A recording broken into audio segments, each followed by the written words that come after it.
पांचजन्य हो सकता है उसने ही आपके गुरु जी के पुत्र को रखा है। भगवान गए पांचजन्य से पूछने के लिए तो पांचजन्य ने सीधा आक्रमण कर दिया। भगवान और पांचजन्य संख के बीच में खूब युद्ध होता है। अंत में जब भगवान की मुष्टिका के प्रहार से पांचजन्य बेदम हो गया तो उसने भगवान की अधीनता स्वीकार करी। कहा महाराज मेरे पास आपके गुरुजी का पुत्र नहीं है, मैं तो भय के वश आपके ऊपर आक्रमण किया, लेकिन मैं इतना बड़ा पापी हूं कि मुझे तो पापियों में गिना जाएगा। मैं चाहता हूं मेरा भी उद्धार करो। भगवान ने कहा क्या चाहते हो? कहा मैं चाहता हूं मैं आपके होठों से सटा रहा हूं। इस प्रकार से भगवान ने उसके अंदर की, क्योंकि जीव के अंदर गंदगी होती है, जीव का स्वरूप शुद्ध चैतन्य स्वरूप है, तो अंदर की गंदगी को निकाल के दूर किया, धुला और बड़े सुंदर स्वर्ण करी। तो भगवान के संघ का नाम पांचजन्य है।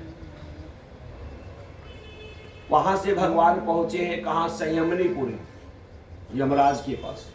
यमराज धर्मराज के रूप में भगवान का बड़ा सुंदर स्वागत किया है और कहते हैं जिस दिन से आपके गुरुजी के पुत्र मेरे यहाँ आए मैं समझ गया भगवान के दर्शन होंगे। तो प्रभु ये आपके गुरुजी के पुत्र हैं। 16 साल का बालक लेकर के आए भगवान, गुरुजी को दिया, गुरुजी ने ढेर सारा आशीर्वाद दिया और वहां से वापस मथुरा चले जाते हैं। प्रेम से श्री कृष्ण चंद्र भगवान की जय।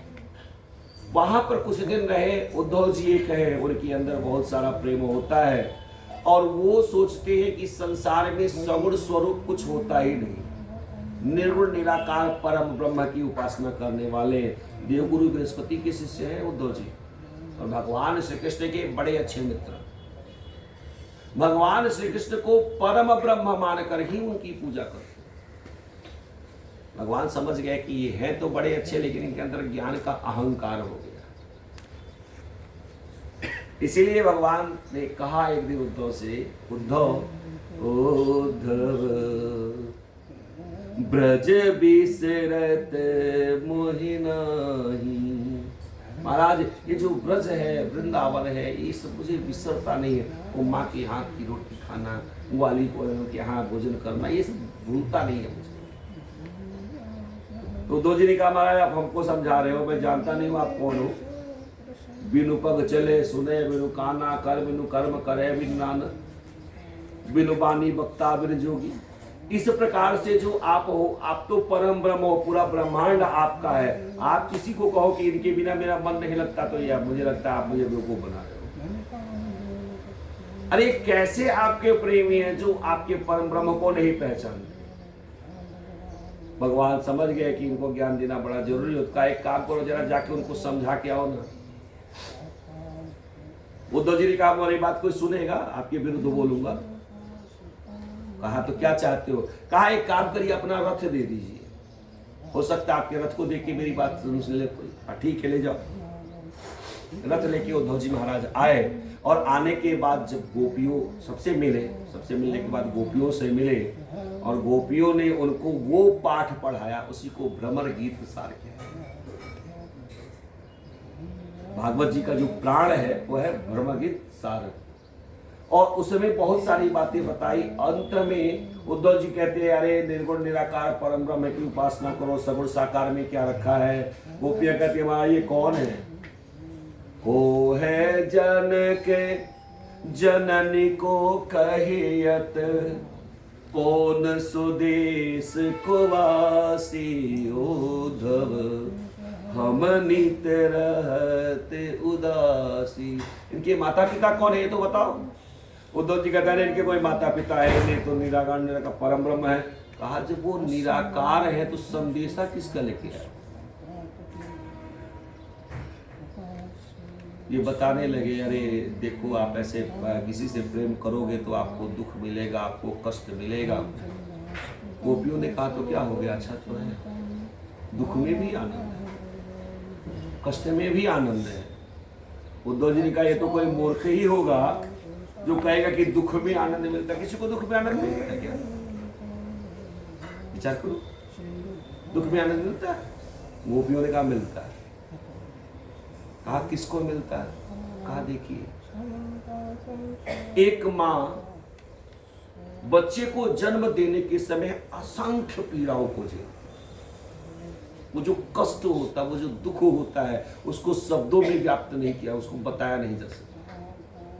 लेकिन जब वही माँ संतान के रोने की किलकारी सुनती है ना, तो उसका सारा दुख भूल जाता है, उस दुख को हंसते से सह।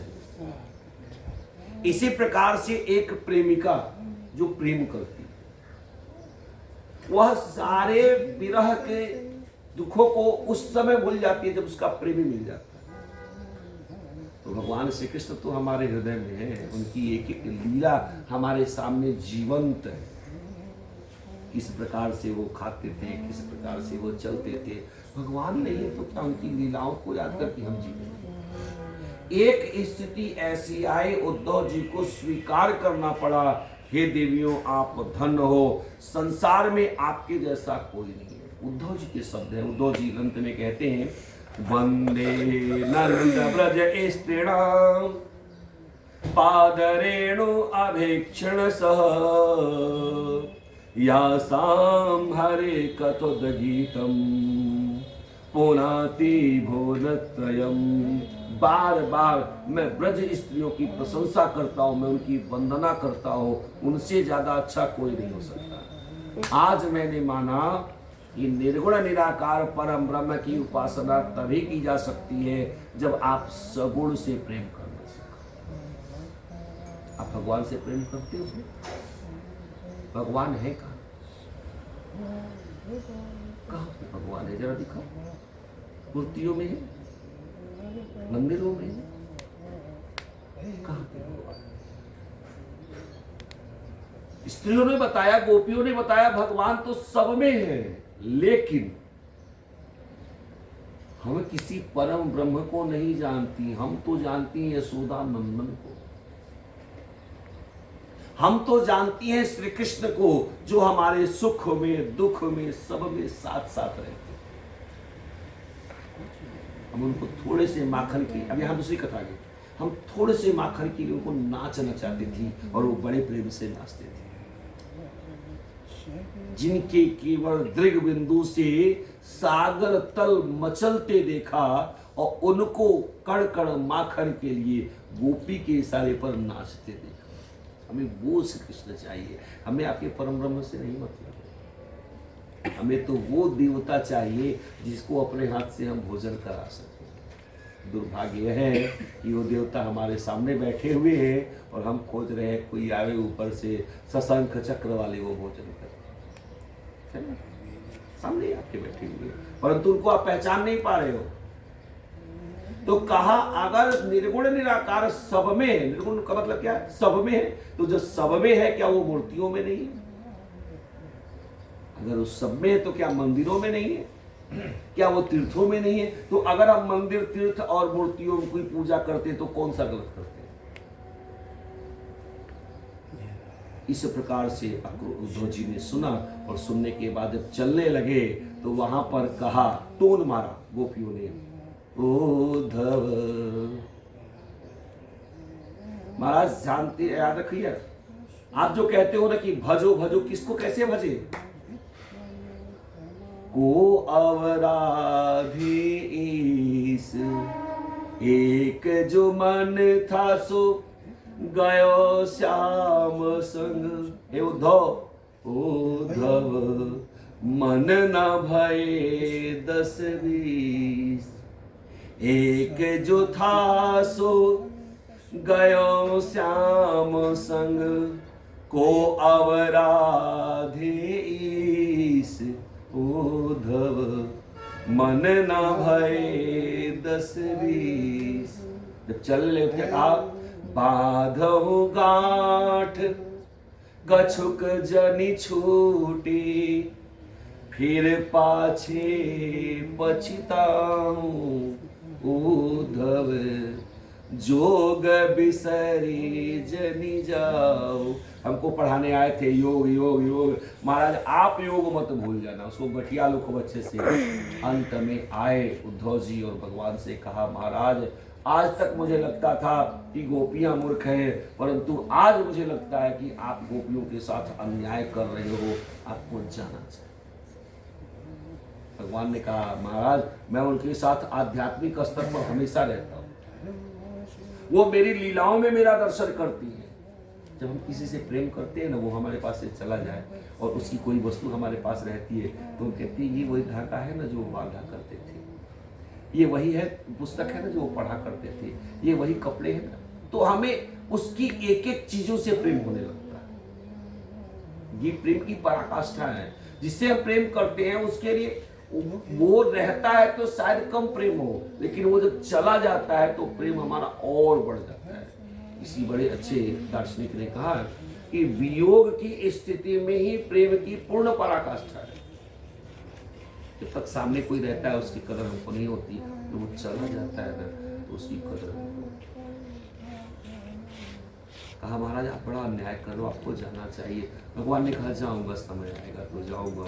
इस प्रकार से आपका 10वां स्कंध पूर्वार्ध पूर्ण होता है। प्रेम से श्री कृष्ण चंद्र भगवान की जय। झूठा सब संसार भज मन श्री राधे, झूठा सब संसार भज मन श्री राधे, झूठा सब संसार भज मन श्री राधे, झूठा सब संसार भज मन श्री राधे। श्री राधे जी श्री राधे, श्री राधे जी श्री राधे, झूठा सब संसार भज मन श्री राधे, झूठा सब संसार भज मन श्री राधे, झूठी दुनिया का झूठा पसारा, झूठी दुनिया का झूठा पसारा, राधा नाम है सच्चा सहारा, राधा नाम है सच्चा सहारा, करता भव से पार भज मन श्री राधे, करता भज से पार भज मन श्री राधे, झूठा सब संसार भज मन श्री राधे, झूठा सब संसार भज मन श्री राधे, राधा तन मन राधा जीवन, राधा तन मन राधा जीवन, राधा प्राण और राधा परम धन, राधा प्राण और राधा परम धन, सब सुखों की सार भज मन श्री राधे, सब सुखों की तार भज मन श्री राधे, झूठा सब संसार भज मन श्री राधे, झूठा सब संसार भज मन श्री राधे, राधा राधा जो भाव से जपते, राधा राधा जो भाव से जपते, राधा राधा जो भाव से जपते, राधा राधा जो भाव से जपते, कृष्ण दूर नहीं उनसे रहते,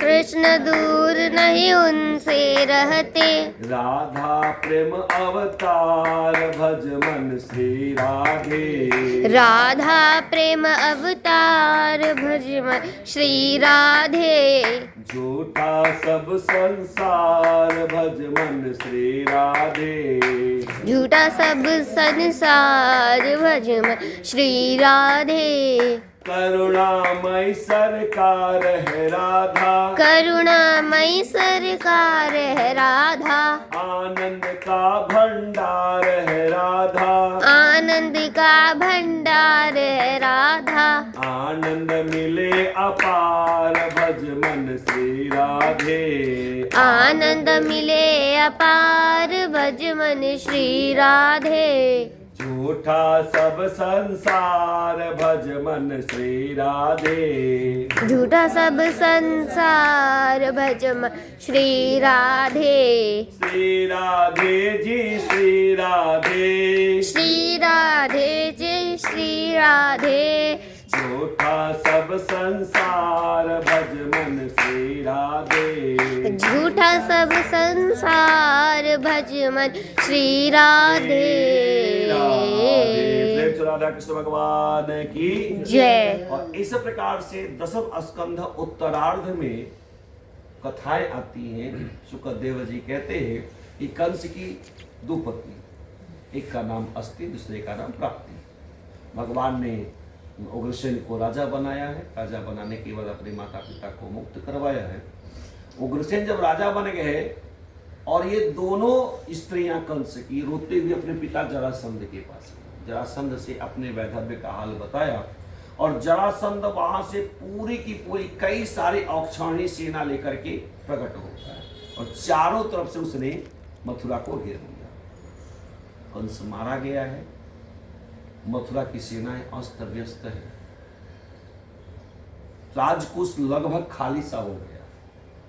फिर भी भगवान श्री कृष्ण और बलराम दोनों ने अपने दिव्य रूप को प्रकट किया। भगवान के आह्वान करने पर उनका प्रिय रथ प्रकट होता है, उसके साथ ही दारुक प्रकट होते हैं और उसके साथ साथ जो उनके चार घोड़े उसमें लगे हुए हैं, सुग्रीव, मेघपुष्प, बालक, ये चारों घोड़े के साथ जुटा हुआ रथ, उसमें आजगौ भगवान का धनुष और दो अक्षय तुरीर तरकस प्रकट होते हैं।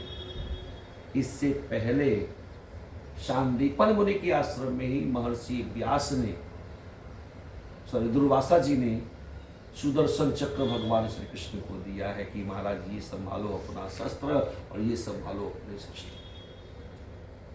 भगवान ने अपने दिव्य रूप को प्रकट किया है और सारे के सारे जरासंध की सेनाओं को मार दिया।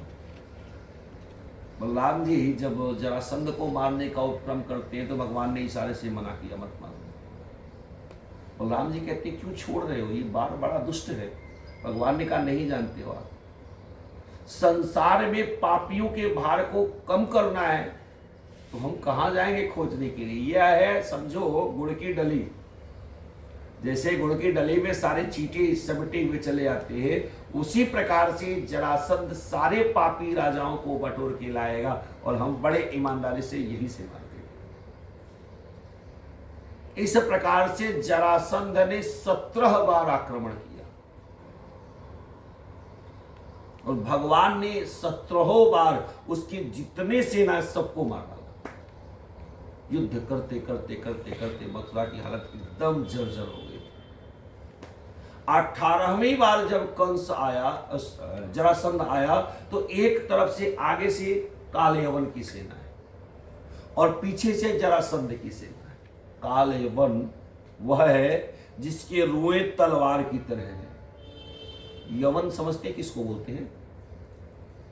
मुस्लिमों को यवन कहा जाता है, यवन से ही आए यवन। और यह धर्म के लिए काल के समान है, इसलिए यह काल यवन है।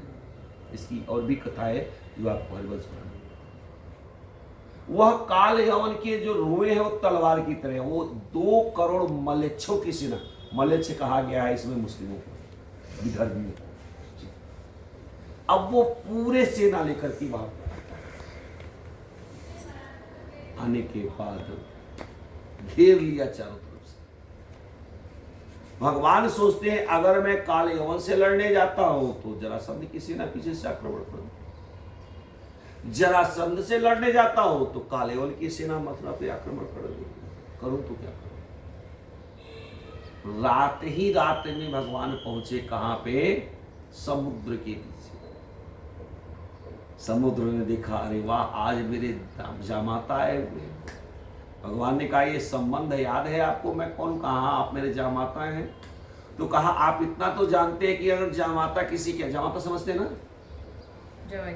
जमाई, अगर वो किसी के यहाँ आते हैं तो उनको कुछ उपहार देना पड़ता है। समुद्र ने कहा महाराज सब तो आपका है, आदेश करिए।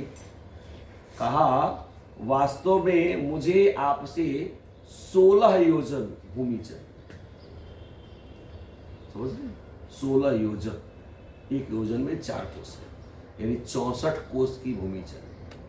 64 में 64 में 3 से मल्टीपल कर दीजिए, उतने किलोमीटर का जगह चाहिए आपके बीच में।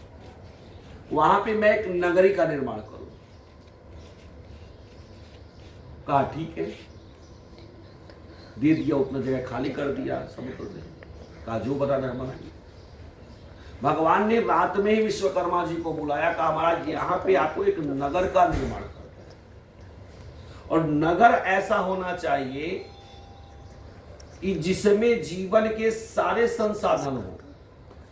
घर छोटे बड़े हो सकते हैं, लेकिन द्वार सबके एक होने चाहिए, ताकि किसी के अंदर हीन भावना न रहे कि मुझे खराब घर मिल गया, उनका अच्छा नहीं। आदमी आता तो सबसे पहले क्या देखता है? दरवाजा। तो वो जो नगर बना हुआ उसमें घर छोटे बड़े हैं, परंतु दरवाजे सबके एक हैं, तो द्वार एक है, इसलिए उसका नाम पड़ा द्वारिका। और रात में ही भगवान ने योग माया को आदेश दिया कि जितने लोग मथुरा में सोए हुए हैं, पूरे सबको सोते ही आपको द्वारिका में पहुंचा देना है, और यथा योग्य यथा स्थान को स्थापित भी कर देना है। स्वप्न भी दे देना है कि आप नए जगह पे आ तो घबराना नहीं, आपका ही घर है। रात रात भगवान ने सारे मथुरा वासियों को वहां से उठा करके द्वारिका में शिफ्ट करवा दिए, हमारे यहाँ के शब्दों में। सुबह जब हुआ तो मथुरा में एक चींटी तक नहीं थी, पूरा खाली। भगवान ने सबको भेज दिया, बलराम जी वगैरह सबको भेज, अकेले मुख्य दरवाजे पे खड़े हुए। काल यवन जैसे ही भगवान की तरफ बढ़ता है, भगवान वहां से भागना शुरू किया। भगवान का एक नाम रणछोड़दास लोग बोलते हैं, रणछोड़ नाम पड़ गया। काल यवन कहता है सबको भगाने वाले आज भाग रहे। भगवान ने सोचा इस मलेच्छ से कौन लगे। अरे भाई, बात भी उससे करना चाहिए जो आपके लायक हो, आपके योग्य हो। जिससे बात का ही कोई स्टैंडर्ड नहीं है, उससे बात करने का क्या मतलब है ना? भागे वहां से। अब पीछे पीछे काले और दौड़ रहा है, आगे आगे भगवान भागते भागते भागते एक गुफा में गए।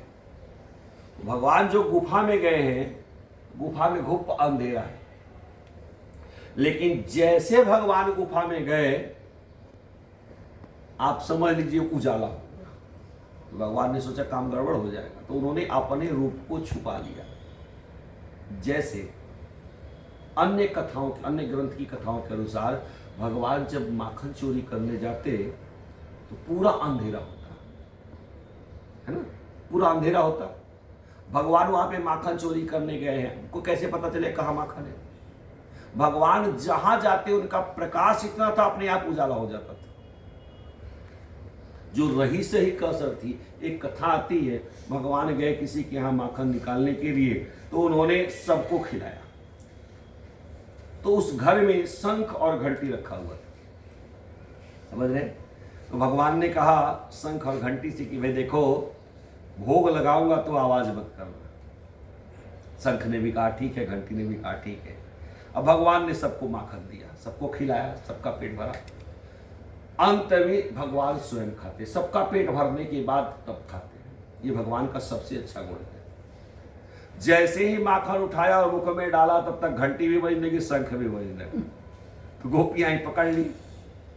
अब पकड़ ली तो लेके मैया के पास गई। तो मैया के पास जाने के बाद वहां पे उलाहना दिया, बताया। पहले कई बार तो भगवान जो पकड़ के गया उसके ही पति बन गए, तो लजा जाती थी। एक बार संयोग से पकड़ लिए गए, तो मैया ने जानबूझ के ढेर सारा माखन रखा। अच्छा, उलाहना कैसे दी देखिए, उलाहना देने का तरीका। वो कहती थी मैया, अगर तुम्हारे घर में माखन कम हो तो 2-4 घड़े भिजवा दो। उलाहना देने का तरीका, यानी उलाहना भी दे दिया, सामने वाले को लगे भी नहीं उलाहना दिया। कहा ऐसा क्यों कह रहे हो, मेरे यहाँ माखन की कमी है क्या? सबसे ज्यादा गाय मेरे पास है, सबसे ज्यादा माखन मेरा। कहा ऐसी बात है तो ये दूसरे घर में क्यों जाते हैं? तो मैया को थोड़ा सा, अब वहां पे भगवान को जब मौका मिला तो उन्होंने पूछा, घंटी से पूछा, शंख से पूछा, महाराज सबने भोजन किया, ठीक है, आप नहीं बजे, मैं ही आपका सबसे बड़ा गलती किया था। मेरे जैसे शुरू किया भोग लगाना, आपने बजना शुरू कर दिया। घंटी शंख ने कहा, ये महाराज वास्तव में सबने भोजन किया, हमने अपने ऊपर धैर्य धारण करके रखा, नियंत्रण रखा। लेकिन जैसे ही आपने भोग लगाना शुरू किया, हमारे जो धीरज है वो इतना आनंद आ गया, हमने सोचा आज हमारे प्रभु भोग लगा रहे हैं हमारे सामने, और अगर हम ना बजे तो हमारा आनंद कैसे दिखेगा, इसलिए हम बजना शुरू कर दिया। भगवान जहां जाते उनकी आभा ऐसी छिटक जाती कि सब लोगों को पता चल जाता कृष्ण आ गए, चोरी करने से पहले ही पकड़ लिए जाते। यही बात यहां पर थी। भगवान ने जानबूझ करके अपने रूप का संवरण कर लिया, उसको छिपा लिया और एक किनारे कोने में दुख गए। पीछे से अपनी पीतांबर के ऊपर वस्त्र जो है वहां एक पुरुष सोया हुआ है, उसको ऊपर डाल दिया, छिप गए। कालयवन आ रहा है दौड़ते हुए। जब आदमी बहुत ज्यादा मेहनत करता, परिश्रम करता, उसकी विवेक शक्ति कुंठित हो जाती है। आया और आने के बाद उसने देखा तो सोचा देखो इतना दूर से दौड़ा, यहाँ सो रहे हैं ताकि मैं इनको पहचान नहीं पाऊंगा। जोर से चरण का प्रहार, जैसे चरण का प्रहार किया उस व्यक्ति की आंखें खुली, वहां से अग्नि प्रकट हुआ, वह व्यक्ति कालेवन जल के राख हो गए। भगवान आए तो भगवान ने पूछा भाई आप कौन हो? तो उन्होंने कहा कि मैं सूर्यवंश से मैं प्रकट हुआ, मेरा नाम है मुचकुंद। मुझे देव माता का आशीर्वाद प्राप्त था युद्ध के बाद कि जो भी तुम्हें पहले जगाएगा वो जल के राख हो जाएगा। प्रभु आज आपकी कृपा से मेरा उद्धार हो गया, नहीं तो मैं सोया ही रह जाता। तो वहां पे मुचकुंद जी को मुक्त करवाया, द्वारिकापुरी में गए, बहुत सुंदर स्वागत हुआ। और सबसे पहले बलराम जी का विवाह होता है देवी रेवती के साथ, इसीलिए बलराम जी को रेवती रमण कहा जाता है। प्रेम से श्री कृष्ण चंद्र भगवान की जय। अब भगवान के विवाह की चिंता होने लगी तो कुंडिनपुर में, विदर्भ में एक कुंडिनपुर था उस समय। कुंडिनपुर के राजा है भीष्मक, जिनके 5 पुत्र और एक पुत्री जिसका नाम रुक्मिणी था, उनका हरण करके भगवान लेकर किया। पहला विवाह। विवाह के बाद कुछ समय के बाद प्रद्युम्न जी का जन्म हुआ। प्रद्युम्न जी संबरासुर के यहाँ गए, फिर संबरासुर का वध किया, वापस आए अपनी पत्नी रति को लेकर के, क्योंकि प्रद्युम्न जी कोई और नहीं कामदेव के अवतार है। आप जानते हैं इसको, कामदेव के अवतार हैं। वह रति को लेकर के आए। उसी समय एक कथा आती है, समंतक मणि की कथा आती है, जिसमें भगवान के ऊपर आरोप लगा। हम आप कहते हैं ना कि इनका हमने पालन पोषण किया, इनको हमने जीविका दी और यही हमारे ऊपर ऐसा विश्वासघात कर रहे। जिसको भगवान ने सबको बसाया, एक समय ऐसा आया, यानी आप अपना सब कुछ हमें दे दो और मेरा 1 रुपया चोरी हो जाए तो मैं कहूँ आपसे कि कहीं आपने तो नहीं लिया है, वही हाल हो गई। भगवान ने बसा दिया सबको, सारी संपत्ति धन दिया। एक समय ऐसा कि भगवान के ऊपर ही आरोप लगा दिया गया एक मणि को लेकर। भगवान ने उस मणि का निराकरण किया और इस प्रकार से गए मणि खोजने के लिए, और वहां पर भगवान का विवाह देवी जामवंती के साथ। दूसरी पर गिनते जाइए, कम से कम 8 विवाह पूर्ण करने वाले हैं। फिर जब वापस मणि को दिया तो सत्राजित नाम के यादव ने आरोप लगाया था, उनकी पुत्री की सत्यभामा, अपने आप को निर्दोष साबित करने के लिए अपनी पुत्री सत्यभामा का विवाह भी भगवान के साथ कर दिया। भगवान की पत्नी की संख्या कितनी हो गई? 3। रुक्मिणी जामवंती। उस समय भगवान का चौथा विवाह होता है, जिसे आप कहते हैं लक्ष्मणा के रूप में। 5वां विवाह कालिंदी के रूप में होता है। 6वां विवाह सत्या के रूप में होता है। इस प्रकार से 8 विवाह। नागनजीति के साथ उनका विवाह होता है। नागनजीति के साथ भगवान की 8 रानियों का नाम बता देता हूँ। रुक्मिणी, सत्यभामा, जामवंती, कालिंदी, मित्रविंदा। विंद और अनुविंद 2 भाई थे, उनकी बहन थी। उसने मन में ही संकल्प किया था मैं भगवान कृष्ण से ही विवाह करूंगी। स्वयंवर में गए और माला पहना कर लेके चले गए। मित्रविंदा, 6वीं हुई सत्या, उसके बाद भद्रा और 8वीं अंत में आई लक्ष्मणा। ये 8 पटरानियां, सबकी अलग अलग छोटी छोटी सी कथाएं, कोई बहुत बड़ी कथा नहीं है। तो 8 पटरानियां हुई और उन्हीं दिनों एक असुर होता है जिसका नाम है भौमासुर। वह सभी राजाओं के ऊपर आक्रमण करता है, उनकी लड़कियों का हरण करके लेके आता है।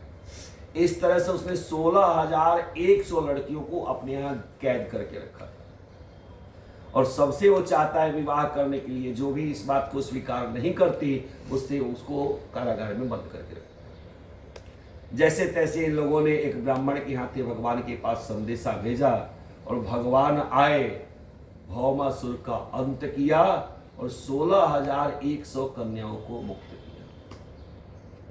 सबको कह दिया भैया आप स्वतंत्र हो, जहां जाना चाहो जा चले जाओ। 16,100 कन्याओं ने कहा कि महाराज एक बात बताइए, क्या संसार में कोई हमारा है? अगर रहता तो हमारी खोज खबर नहीं लेता। अब तो हमने ही आपको अपना पति मान लिया है, अब आपकी कृपा हो तो चाहे हमारा उद्धार करो और चाहे हमें डुबा दो। कि भगवान किसी को डुबाते नहीं, इसलिए 16,100 कन्याओं का उद्धार करने के लिए सामूहिक विवाह। तो भगवान की रानियों की संख्या कितनी हो गई? 16,108। उसके बाद प्रद्युम्न जी का विवाह होता है प्रति के साथ, उनके पुत्र अनिरुद्ध जी बने। अनिरुद्ध जी का विवाह बाणासुर की पुत्री के साथ होता है जिसका नाम उषा है। उसके लिए भी बहुत सारी लड़ाइयाँ लड़ी गई।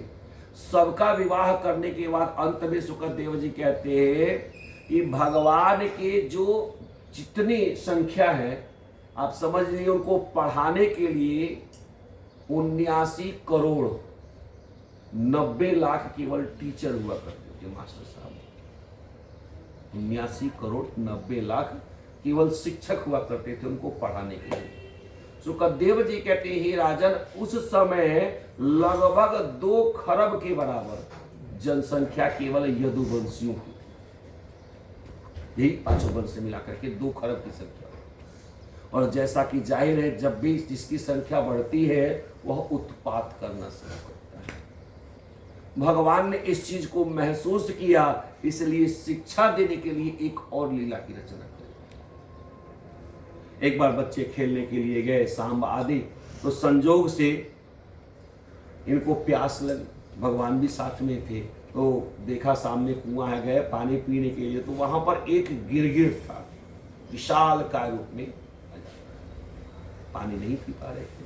तो उन्होंने भगवान श्री कृष्ण को बुलाया। भगवान श्री कृष्ण अपना उपवस्त्र डालते, जैसा ही उपवस्त्र स्पर्श हुआ उस गिरगिट से गिरगिट का रंग बदल गया और वह एक राजा के रूप में प्रकट होता है। प्रेम श्री कृष्ण चंद्र भगवान की जय। देव देव जगन्नाथ गोविंदम पुरुषोत्तमम नारायणम ऋषिकेशम पुण्य श्लोका अच्युताव्यय। भगवान ने कहा कौन है? तो उन्होंने बताया कि मैं राजा नृग हूं। मैंने अपने जीवन में जितने मेरे रोए हैं उतनी गाय दान करने का संकल्प किया था। मैं गाय का दान करता था, सामूहिक दान करता था। कैसे करता था?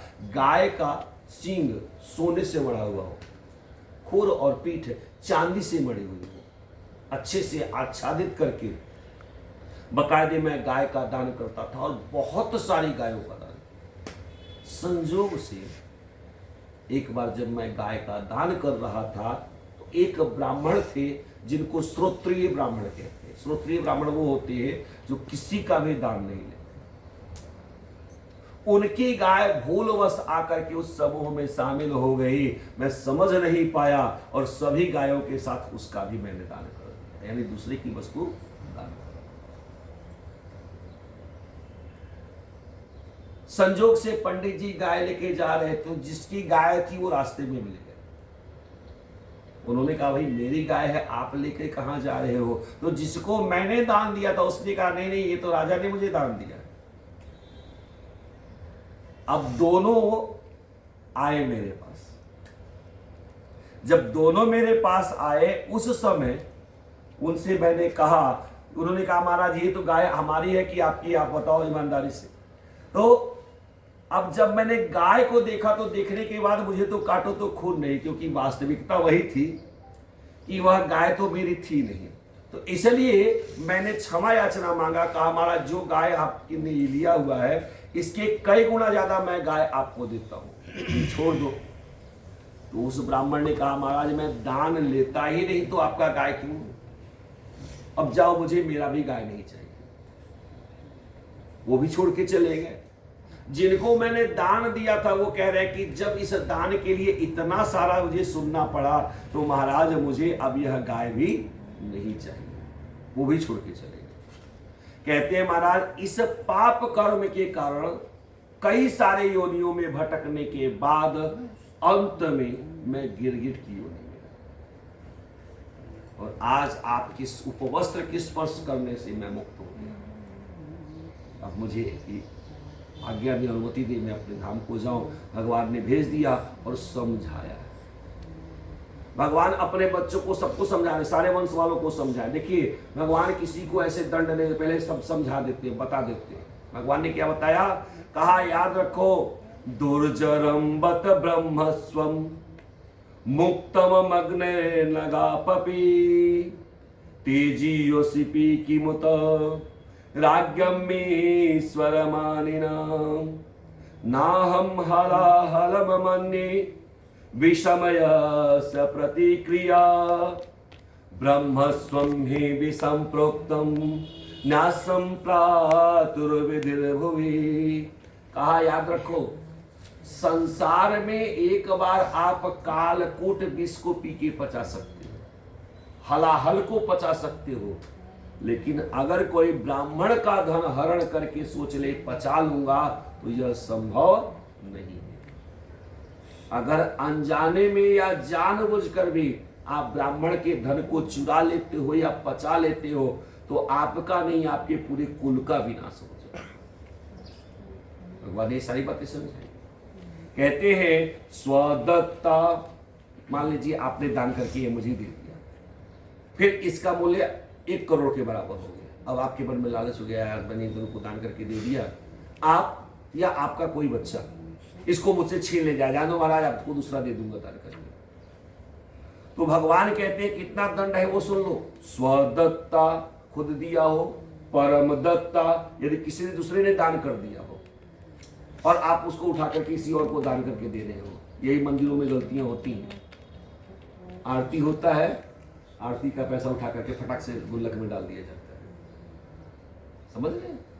या कहीं भी कुछ पैसा ऐसा है उठा के फटाक से गुल्लक में डाल दिया, तो दिया किसी और ने दान किया और आप उसको क्या कर रहे हो, उठा करके फिर से दान कर रहे हो, तो क्या दशा होगी आपकी? भगवान कहते स्वदत्ता परम दत्ता वा ब्रह्मवृत्तिम हरेच्चय। मान लीजिए किसी की आपने नौकरी लगवा दी तो आपको बहुत पुण्य मिलेगा, लेकिन अगर कोई ब्राह्मण नौकरी कर रहा है और आप जा करके वहां पे प्रपंच करके चुगली करके उसकी नौकरी छुड़वा देते हो तो आपसे बड़ा पापी कोई नहीं, समझ रहे? इसके लिए भगवान ने कहा हनंतम खष्टि वस्त्र सहस्राणी विष्ठायाम जायते कृभिः। 60,000 वर्षों तक गंदगी का, विष्ठा का कीड़ा बन के रहना पड़ता है, बाथरूम का कीड़ा बन के रहना पड़ता है अगर आप किसी दूसरे के दिए गए दान को किसी दूसरे को दान करके देते हो तो। ये भगवान ने बताया। और कहते हैं विप्रम कृताग समपि नैवम द्रोहितम मामका हनंतम बहुसपंतम वा नमस्कुरुत नित्यसः। याद रखिए, जो ब्राह्मण आपको ज्ञान देते हैं, जो पुराणों को सुरते हैं, वो भी आपके गुरु हो जाते हैं। अगर उनको देखने के बाद भी आप प्रेम से प्रणाम नहीं करते हो, उनको नमस्कार नहीं करते हो, करना चाहिए नहीं करते हो, तो आपके जितने भी पुण्य है वो सारे के सारे क्षीण हो जाते हैं। एक बार भी अगर किसी ने आपको कथा सुना दी तो वो आपका गुरु बन जाता है जीवन में। भगवान कहते हैं ब्राह्मण अर्थो अपहरतो हर्तारम पात्ययत्यथ अजानान्तमपीनम नृगम ब्राह्मण गौरिवहम। ब्राह्मण के धन को हरण करने वाला व्यक्ति बहुत बड़ा पापी होता है। अनजाने में राजा नृग ने किसी के गाय का दान कर दिया तो उनका सारा पुण्य खत्म हो गया। इसलिए कभी भी किसी ब्राह्मण का हरण करना नहीं चाहिए। ये सारी बातें समझाए, ये सारी बातें बताए। उसके बाद भगवान वहां से चलते हैं और तब शुक्रदेव जी ने कहा कि सुदामा जी के चरित्र के बारे में बताया है कि एक प्रकार से सुदामा ब्राह्मण हुआ करते हैं, उनके जीवन में बड़ा कष्ट है, दुख है, और जब भगवान से मिलने के लिए आए तो भगवान ने उनके कष्ट को, उनके दुख को बड़े आसानी से दूर कर दिया है। भगवान का क्योंकि उनका एक संकल्प है कि मेरे जीवन में जितने लोग भी आएंगे किसी को भी मैं दरिद्र नहीं रहने दूंगा, इसलिए ब्राह्मण का उद्धार कर दिया है भगवान ने। इसके बाद अर्जुन का मान भंग हुआ है, ब्राह्मण की कथा ही हुई है। अर्जुन के अंदर अहंकार हो गया था, एक बार गए थे तो उनके अंदर अहंकार हो गया, उनके मान को भंग किया है भगवान ने, क्योंकि भगवान का एक स्वभाव है। आपका यहाँ 10वां स्कंद पूर्ण होता है। श्री कृष्ण चंद्र भगवान की जय। कायेन वाचा मनसेन्द्रियर्वा बुद्ध्यात्मना वानुसृत स्वभावात् करोति यद्यत् सकलं परस्मै नारायणायेति समर्पयेतत्। भगवान कहते हैं कि चाहे कोई काया से, शरीर से, वचन से, मन से, इंद्रियों से, अपनी सारी बुद्धि के द्वारा अगर कोई अपने आप को मुझसे जोड़ देता है और जो व्यक्ति अपने सारे सत्कर्मों को मुझसे प्रति समर्पित कर देता है, जो भी उसका स्वभाव है, तो मैं उसकी सद्गति बना देता हूँ, मैं उसको मोक्ष की पथ पर पहुंचा देता हूँ। भगवान कहते हैं बहुत सारी चीजें एकादश स्कंध में आया हुआ है, वहां पर अवधूत का वर्णन हुआ है, समझ रहे हैं? अवधूतों का वर्णन आया है वहां पर। अवधूत ने बताया यद्यपि जीवन में बहुत सारे गुरु हैं, परंतु हमारे 10 गुरु प्रमुख होते हैं, अवधूत ने बताया है। कौन कौन से गुरु हैं? कहा देखो, संति में गुरु राजन बहवो बोध्य उपाश्रिता यतो बुद्धिम उपादाय मुक्तो मामिहिता शृणु पृथ्वी वायुर आकाशनो अग्निश्च चंद्रमा रवि कपोतो अजगर सिंधो पतंगो मधकृत गज मधुहा मधुमक्खी हरिणो मीन हरिण मछली पिंगला कुरुर्भक कुमारी कन्या सरकृत शर्व उड़ा निभिसुपेश कृत ये तो मे गुरुवम राजस चतुर्विंशस्थिता शिक्षावृत्ति अभिति सा मन्व शिक्षा महात्मना।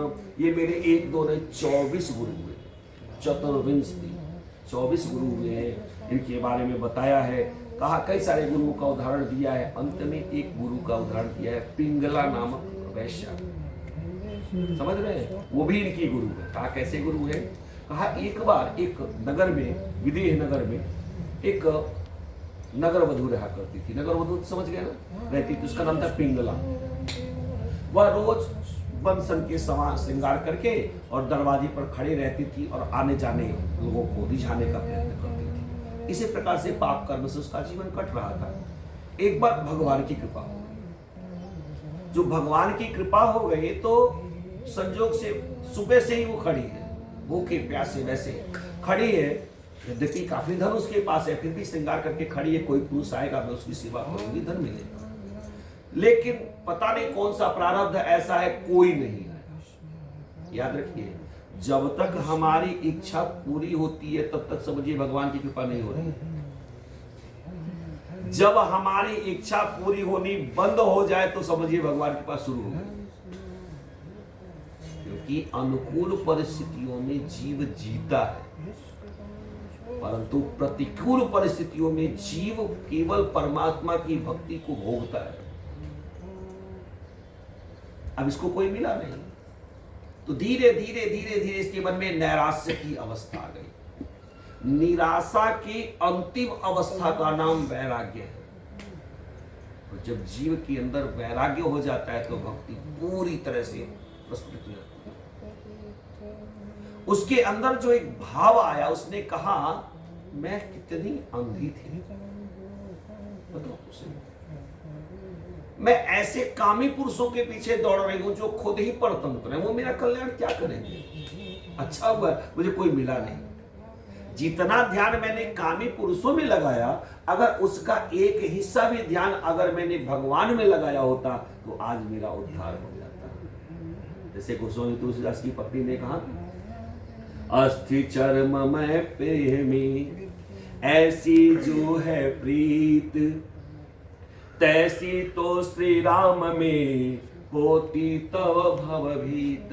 अगर वैसा प्रेम भगवान में होता तो हमारा कल्याण हो जाता। आज उसने क्या किया, अपनी सारी संपत्ति अपने नौकरों को, परिचितों को, सबको दान दिया। और दान देने के बाद कहा, आज से मैं केवल और केवल भगवान का इंतजार करूंगा।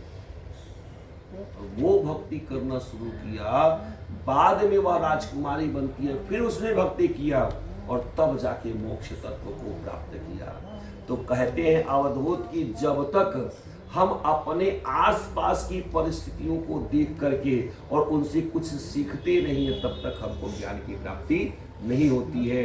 भगवान के ही वंश में कुछ बच्चे बड़े उद्दंड हो गए, तो एक बार गुरु जी आए, गर्ग मुनि आए, तो क्या किया इन लोगों ने, इस सांब को खूब सुंदर साड़ी वाड़ी पहना दिया, खूब सुंदर स्त्री बना दिया और उसके पेट में एक मटका बांध दिया, और लाके सामने खड़ा कर दिया।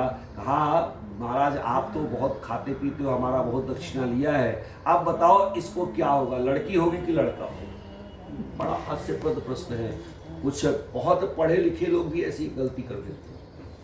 जो मूर्ख गलती करे तो ठीक है, पढ़े लिखे भी गलती करते हैं। महाराज बताइए तो सही, मेरी पत्नी को क्या होगा?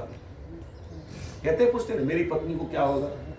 गर्ग जी है, एक ही दृष्टि में देखा, समझ गया कि ये वास्तव में स्त्री है नहीं तो पुरुष है, बना के लाए। लेकिन सामने बोले कोई बात नहीं, जो होगा सामने आपके आएगा।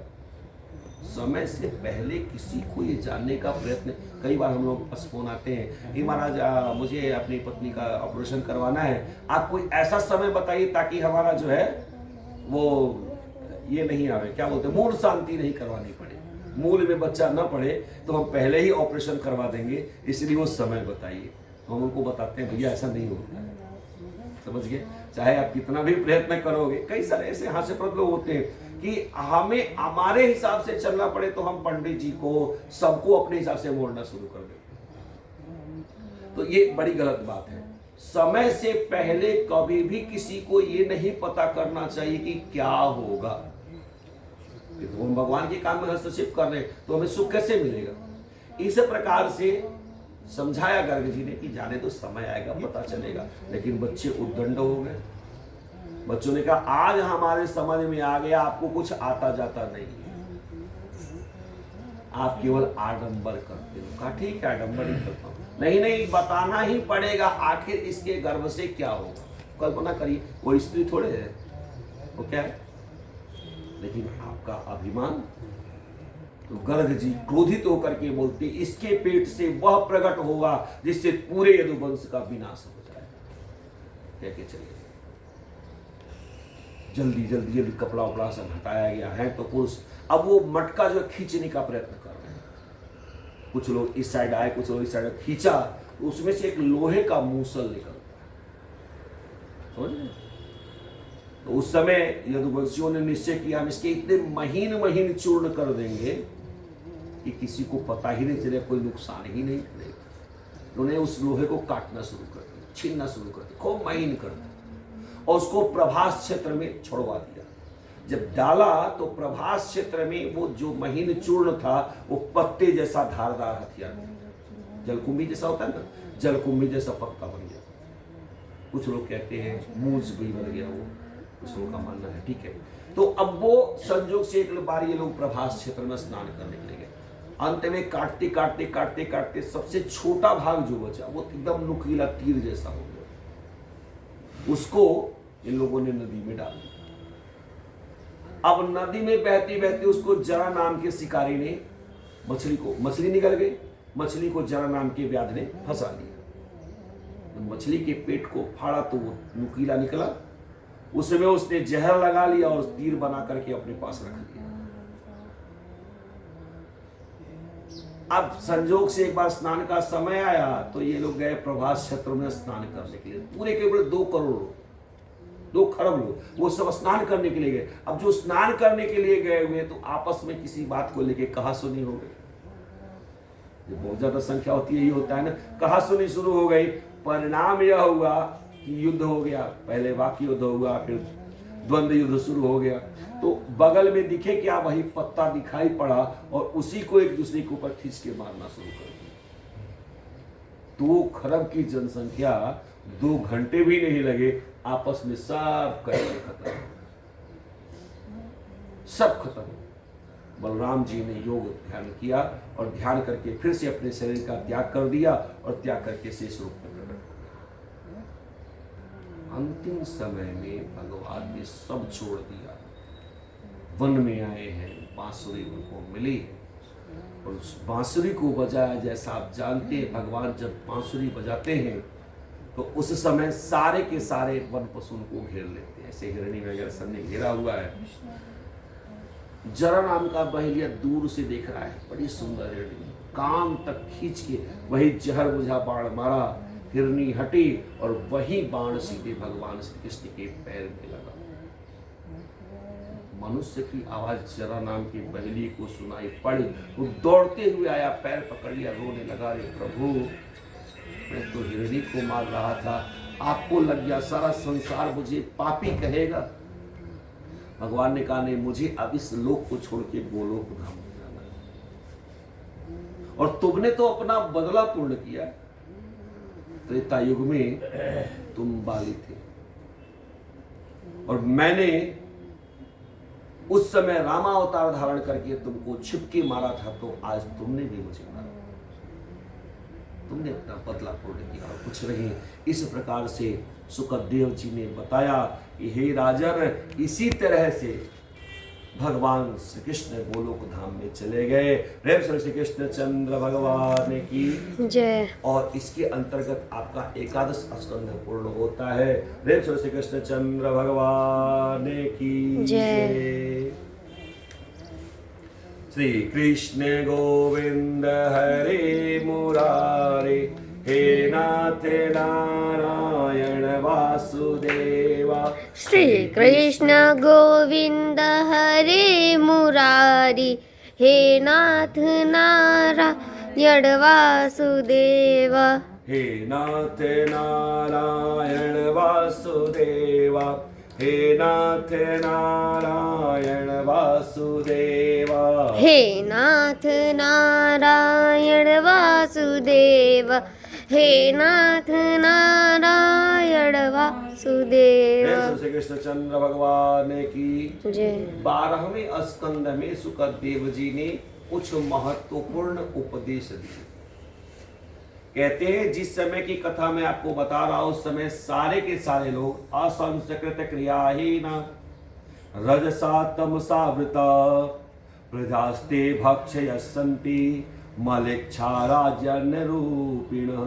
संसार में अधिकतर लोग असंस्कृत हो गए, मतलब अज्ञानी हो गए, क्रियाहीन हो गए, कर्म करना नहीं चाहते, राजसी प्रवृत्ति के हो गए, तामसी प्रवृत्ति के हो गए और प्रजा ही एक दूसरे का भक्षण करने लगी। भविष्य में ऐसा ही होगा।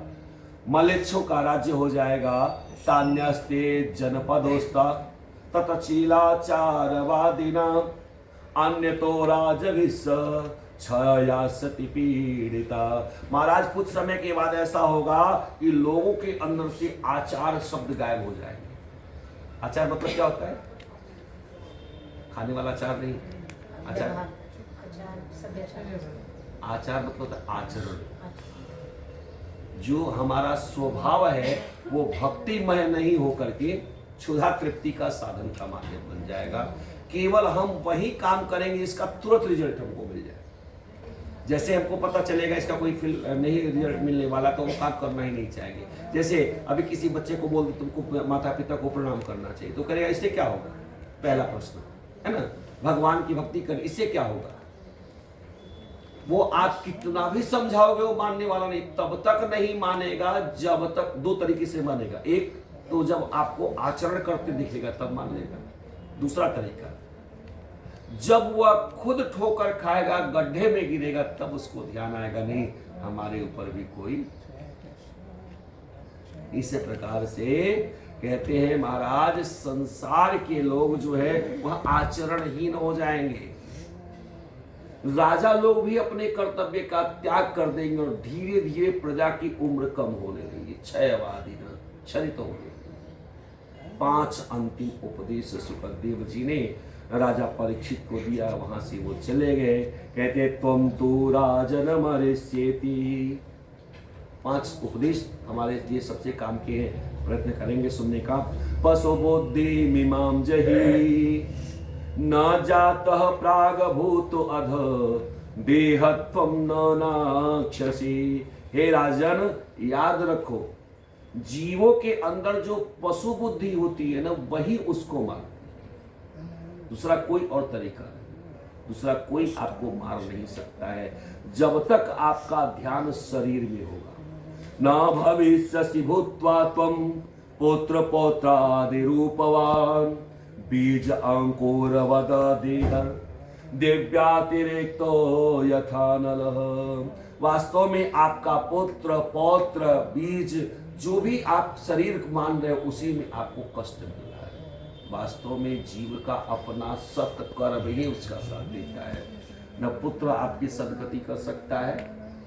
हमें ऐसा लगता है कि जैसे हमारे कारण उनकी मुक्ति हो रही है, परंतु सत्य है कि उन्होंने जो कर्म किया उसके अनुसार उनकी मुक्ति हो रही है। अब चूंकि हम अपना रास्ता बढ़िया बना रहे, तो उनके मन को अच्छा लगा, चलो हमने जो नहीं किया, कम से कम हमारे बच्चे, हमारी बहन, हमारी पत्नी, हमारे सारे लोग जो है वो इस प्रकार से अच्छे से कर रहे हैं, तो उनके मन को संतुष्ट मिल रहा है। समझ रहे हैं? वरना संसार में कोई किसी के लिए नहीं करता। जीव अपने लिए कर ले, वही बहुत बड़ी बात है। याद रखो, हम जो इस शरीर को अपना मानते हैं, यही सबसे बड़ा दुख है। घटे भिन्ने यथा आकाश आकाश स्याद यथा पुरा एवं देहे मृतो जीवो ब्रह्म संपद्यते पुनः। आपके शरीर और आत्मा का जो संबंध है वह केवल क्षण भंगुर है, कभी भी समाप्त हो सकता है, परंतु आत्मा और परमात्मा का जो संबंध है वह नित्य है, निरंतर है, शाश्वत है। और जो इन संबंधों में विश्वास कर लेता है, वह इस शरीर के परिवर्तन पर ध्यान देता।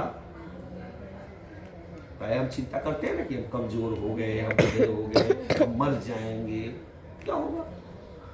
क्या होगा इससे? क्या आप मर जाओगे? आप नहीं मरोगे। क्यों नहीं मरोगे? क्योंकि कभी भी कोई आत्मा मरती ही नहीं है। हाँ, आपका रूप बदल जाए। समझ रहे? जैसे हम कपड़े का त्याग करते हैं ना, वैसे ही हम इस शरीर का त्याग करते हैं। कपड़ा फटा हो गया, पुराना हो गया, उसको निकाल के बदल दिया, नया पहन लिए।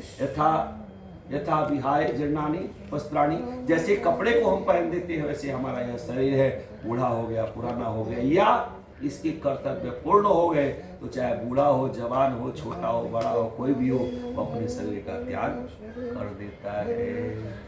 कहा महाराज, मनः सृजति वै देहान गुणान कर्माणि चात्मना तन्मनः सृजते माया तथो जीवस्य संस्कृति। इस प्रकार से कहा कि आप शरीर हो ही नहीं। आपको कष्ट इसलिए हो रहा है क्योंकि आप अपने आप को शरीरधारी मानते हो। आप शरीर नहीं हो, आप क्या हो?